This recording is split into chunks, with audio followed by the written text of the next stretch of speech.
Hi guys, welcome back to car garage. ഇന്ന് ഞാൻ വന്നിരിക്കുന്നത് നിങ്ങൾക്കിത് കാണാം മഹേന്ദ്രയുടെ മറോസ് എന്ന് പറഞ്ഞ വണ്ടിയുടെ കുറച്ച് ഡീറ്റെയിൽസ് പറഞ്ഞു തരാനായിട്ടാണ്. ഒരു ടച്ചപ്പിനായിട്ടാണ് നമ്മുടെ ഗാരേജിൽ വന്നതാണ്.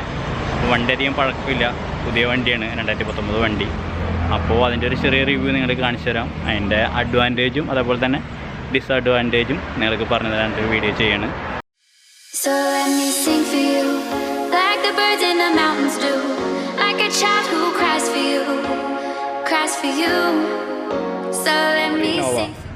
ഇതിനെ അപേക്ഷിച്ച് നോക്കുമ്പോൾ വലിപ്പം കൂടുതൽ മറാസ് തന്നെയാണ് കേട്ടോ, അത് യാതൊരു സംശയമില്ല. ബാക്കിൽ നിന്ന് നോക്കുമ്പോൾ നല്ല വലിപ്പം, അതായത് നല്ല ഹൈറ്റ് വണ്ടിക്ക് തോന്നുന്നുണ്ട്.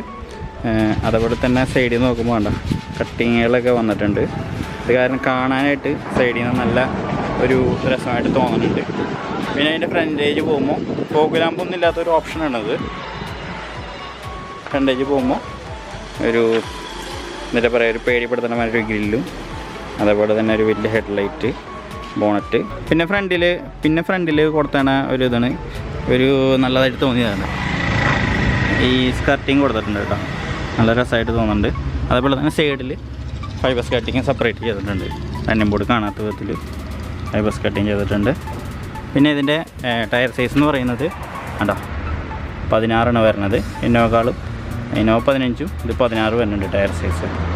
215, 65, 16. പിന്നെ അതിൻ്റെ മിറർ ഇത്തിരി വലിപ്പം കൂടുതലായിട്ടാണ് ഡിസൈൻ ചെയ്തത്.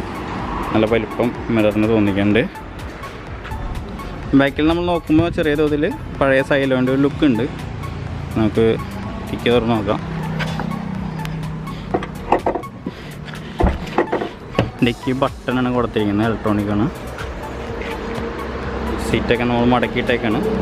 നല്ല സ്പേസ് ഉണ്ട്, ലഗേജ് കാര്യങ്ങളൊക്കെ ആയിട്ടുണ്ടെങ്കിലുള്ള നല്ല രീതിയിലുള്ള സ്പേസ് കൊടുത്തിട്ടുണ്ട് വണ്ടിക്ക്. ഞങ്ങൾക്ക് സീറ്റിൻ്റെ അതിൻ്റെ സ്പേസ് നോക്കാം.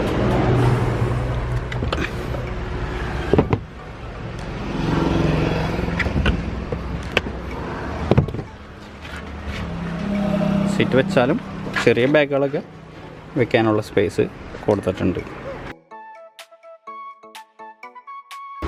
ഇത്തിരി വലിപ്പം തോന്നുന്ന വിധത്തിലാണ് ഇതിൻ്റെ ഹാൻഡിൽ കൊടുത്തിരിക്കുന്നത്. അകത്തേക്ക് പോകുമ്പോൾ ഒരു വലിയ രീതിയിലുള്ള ഒരു ഡാഷ്ബോർഡാണ് കൊടുത്തിരിക്കുന്നത്. ഇവിടെ നിന്ന് അങ്ങോട്ടുള്ള വലിപ്പം ഇത്തിരി കൂടുതലായിട്ട് തോന്നണേ. പിന്നെ ഹാൻഡ് ബ്രേക്ക് ഒരു വ്യത്യസ്ത രീതിയിലാണ് ഹാൻഡ് ബ്രേക്ക് ഡിസൈൻ ചെയ്തിരിക്കുന്നത്. അതിൻ്റെ ബാക്ക് സൈഡിൽ സ്വിച്ച് ഉണ്ട്. അത് നമുക്ക് മേലേക്ക് പൊക്കിയിട്ട് താഴേക്ക് ആക്കാം. 6 സ്പീഡ് ഗിയർ ബോക്സാണ് ഇൻബിൽറ്റായിട്ട്. പിന്നെ നമ്മൾ ബാക്കിൽ പോകുമ്പോൾ ബാക്കിൽ 2 സീറ്റും കംഫർട്ടായിട്ടാണ്. പിന്നെ എനിക്ക് നല്ല രസമായിട്ട് തോന്നിയതാണ് നമ്മുടെ AC വിൻഡോസ്. കാണാനായിട്ട് ക്യൂട്ട് ലുക്കൊക്കെ കൊടുത്തിരിക്കുന്നത് AC വിൻഡോ. അതേപോലെ തന്നെ ആ സൈഡും. പിന്നെ എൻ്റെ ഇൻസൈഡിലേക്ക് പോകുമ്പോൾ ബാക്ക് സൈഡിൽ ലെഗ് സ്പേസ് അത്യാവശ്യമുണ്ട്. ഇന്നോവക്കാൾ കുറച്ച് കൂടുതലായിട്ട് തന്നെയുണ്ട് ലെഗ് സ്പേസ്. ഇന്നോവയ്ക്ക് ഇതിനെ വെച്ച് നോക്കുമ്പോൾ കുറച്ച് കുറവാണ് ലെഗ് സ്പേസ്. അതേപോലെ തന്നെ സീറ്റ് ഇന്നോവക്കാൾ കുറച്ച് വലിപ്പം കുറവുണ്ട്. എന്നാൽ പോലും നല്ല ഏരിയ തോന്നിക്കുന്നുണ്ട് സ്ഥലത്ത്. ഇപ്പോൾ എവിടെ ആയാലും ഈ സെൻട്രൽ ഏരിയയിലായാലും ഫ്രണ്ടിലായാലും സൈഡിലായാലും കുറച്ച് ഏരിയ നമുക്ക് ഈ വണ്ടിയിൽ തോന്നിക്കുന്നുണ്ട്. സെൻറ്ററിലിരിക്കുന്ന ആൾക്ക് തന്നെ ക്ലൈമറ്റ് കൺട്രോൾ ചെയ്യാനുള്ള ഫാൻ, ബ്ലോവറിൻ്റെ ഫാൻ്റെയും അതേപോലെ തന്നെ ഡയറക്ഷൻ ബാക്കിലേക്കും ഫ്രണ്ടിലേക്കും മാറ്റാനുള്ള സ്വിച്ചും കാര്യങ്ങളൊക്കെ ഫ്രണ്ടിൽ സെൻറ്ററിൽ തന്നെ കൊടുത്തിട്ടുണ്ട്. അതേപോലെ ഇവിടെ ലൈറ്റിൻ്റെ സ്വിച്ച് സെൻറ്ററിൽ തന്നെ കൊടുത്തിട്ടുണ്ട് കേട്ടോ. നമ്മൾ ഡ്രൈവർ സീറ്റിൻ്റെ അവിടേക്ക് വരുമ്പോൾ വണ്ടി നല്ല കംഫർട്ടും കാര്യങ്ങളൊക്കെയാണ്, ഓടിക്കാനും കാര്യങ്ങളൊക്കെ ആയിട്ട് ഞാൻ ഓടിച്ചിരുന്നു.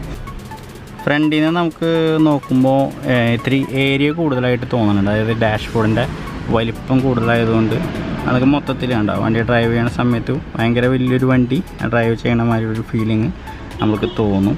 ഇന്നോവയൊക്കെ ഡ്രൈവ് ചെയ്യുമ്പോൾ അങ്ങനെ ഒരു തോന്നൽ നമുക്ക് തോന്നാറില്ല. പിന്നെ ഇവിടെ ഒരു സ്പേസ് കൊടുത്തിട്ടുണ്ട്. പക്ഷേ ആ സ്പേസ് വേറെ ഒന്നല്ല, സാധനങ്ങൾ നമുക്ക് കാണാനായിട്ട് പറ്റില്ല. ഇപ്പോൾ എന്തെങ്കിലും അതിൻ്റെ ഉള്ളിലിട്ടിട്ടുണ്ടെങ്കിൽ അതെന്താണെന്ന് നമ്മൾക്ക് തപ്പി നോക്കേണ്ടി വരും. ഇതേപോലെ അതിനൊരു ഡിസഡ്വാൻറ്റേജ് ഉണ്ട്.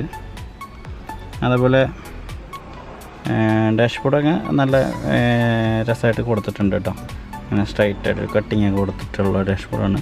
ഇതൊരു ബേസ് ഓപ്ഷൻ ആയതുകൊണ്ട് തന്നെ വലിയ ക്രോം ഫിനിഷിങ് കാര്യങ്ങളൊന്നും ഇല്ല. വേറെ ഓപ്ഷനിൽ അങ്ങനെ ക്രോം ഫിനിഷിങ് കാര്യങ്ങളൊക്കെ വരുന്നുണ്ട്. പിന്നെ ഇവിടെ കപ്പ് വയ്ക്കാനുള്ള ഇത് കൊടുത്തിട്ടുണ്ട്. ഹാൻഡ് ബാഗിൻ്റെ ഡെലിവറി ഞാൻ പറഞ്ഞു. അതുപോലെ ഹാൻഡ് റെസ്റ്റ് ഉണ്ട്, 2 രണ്ടിനുണ്ട്. സാധാരണ വണ്ടികളുടെ മാതിരി തന്നെ മിറർ അഡ്ജസ്റ്റ് ചെയ്യാനും പവർ വിൻഡോ അഡ്ജസ്റ്റ് ചെയ്യാനുള്ള ഇത് ഡോർ പാഡ് തന്നെ കൊടുത്തിട്ടുണ്ട്.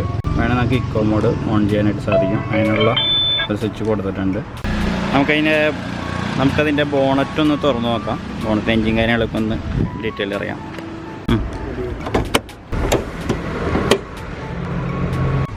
നമ്മൾ എൻജിൻ ക്യാബിനിലേക്ക് വരുമ്പോൾ ശരിക്കും ഒരു കൺജസ്റ്റഡ് ആയിട്ടാണ് നമുക്ക് ഫീൽ ചെയ്യണത്. ഒരു ഫ്രണ്ട് വീൽ ഡ്രൈവാണ് മറാസോ എന്ന് പറയുന്നത്. Mahindra Marazzo front wheel ഡ്രൈവാണ്.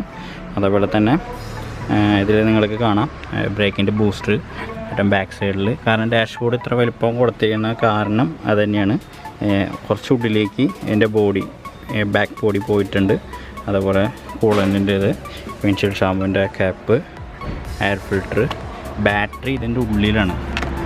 അതായത് ഡാഷ്ബോർഡിൻ്റെ താഴ്ഭാഗത്തായിട്ടാണ് ബാറ്ററി വരുന്നത്. അതിൻ്റെ ഉള്ളിലേക്ക് കയറിയിട്ടാണ് വരുന്നത്. പിന്നെ ഫീസ് ബോക്സ്, അതേപോലെ തന്നെ ABS സിസ്റ്റത്തിൻ്റെ ആക്ച്വേറ്റർ കാര്യങ്ങളൊക്കെ ഇവിടെ കൊടുത്തിട്ടുണ്ട്. ഇൻ്റർകൂളർ, ടോപ്പിൽ തന്നെ ഇൻ്റർകൂളർ കൊടുത്തിട്ടുണ്ട്. റേഡിയേറ്റർ അതിൻ്റെ താഴെ, റേഡിയേറ്റർ ഫാൻ സെറ്റപ്പൊക്കെ അതിൻ്റെ താഴെ കൊടുത്തിട്ടുണ്ട്. അപ്പോൾ ഇതന്നെ എൻജിൻ ക്യാബിനെ പറ്റിയിട്ട് ഇത്രയും കാര്യങ്ങളാണ് പറയാനുള്ളത്. മഹേന്ദ്ര മറാസോ ഡ്രൈവിങ് ചെയ്യാനായിട്ട് നല്ല കംഫർട്ടും കാര്യങ്ങളൊക്കെയാണ്. പക്ഷേ വലി നമ്മുടെ ഇന്നോവനൊക്കെ അപേക്ഷിച്ച് കുറവാണ് കേട്ടോ. നമ്മൾ ഫസ്റ്റ് അങ്ങോട്ട് സ്റ്റഡൻ പിക്കപ്പ് വന്നാൽ പോലും വണ്ടി വലിയ ഇത്തിരി കുറവായിട്ട് തന്നെ തോന്നിയത്. യാത്രാസുഖം കാര്യങ്ങളൊക്കെ ഉള്ള വണ്ടി തന്നെയാണ്. ചെറിയ തോതിൽ ഒരു വലിയൊരു ചെറിയ തോതിൽ കുറവുമാതിരി എനിക്ക് ഫീൽ ചെയ്തു. വേറെ കംപ്ലയിൻസും കാര്യങ്ങളൊന്നും ഇല്ല. അപ്പോൾ എൻ്റെ ഈ ചെറിയ വീഡിയോ എല്ലാവർക്കും ഇഷ്ടപ്പെട്ടെന്നായിരിക്കും. സബ്സ്ക്രൈബ് ചെയ്യാത്തവരാണെങ്കിൽ തീർച്ചയായും സബ്സ്ക്രൈബ് ചെയ്യുക. അപ്പോൾ എല്ലാവർക്കും ബൈ.